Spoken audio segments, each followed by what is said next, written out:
133.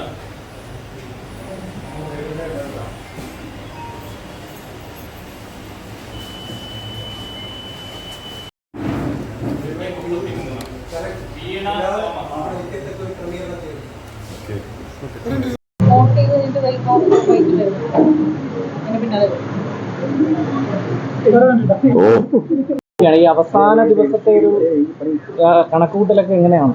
രാവിലത്തെ വോട്ട് രേഖപ്പെടുത്തി വലിയ ആത്മവിശ്വാസമാണ്. രാവിലെ തന്നെ നല്ല പോളിംഗ് ആണ്.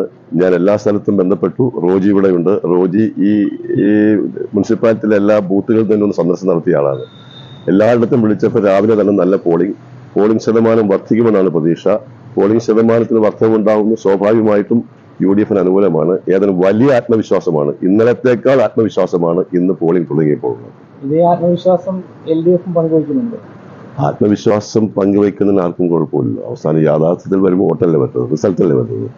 റിസൾട്ട് വരുമ്പോൾ ആരുടെ ആത്മവിശ്വാസമാണ് ശരിയെന്നുള്ളത് അപ്പോൾ തീരുമാനിക്കും.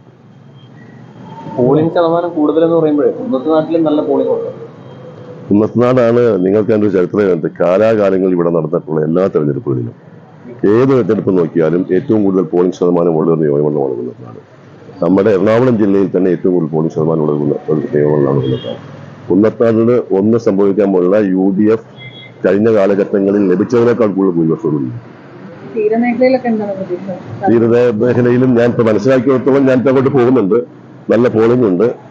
ഏതായാലും ഈ പ്രാവശ്യം ജനങ്ങൾക്ക് വോട്ട് ചെയ്യണം എന്നൊരു തോന്നലുണ്ടായിരിക്കുന്നു. കാരണം ഈ വോട്ട് ഇന്ത്യയെ രക്ഷിക്കാനും ജനാധിപത്യത്തെയും മതേതരത്വത്തെയും രക്ഷിക്കാനും ഇന്ത്യയുടെ ഭരണഘടന നിലനിർത്താൻ അന്തസ്സ് നിലനിർത്താനും വേണ്ടിയാണ്.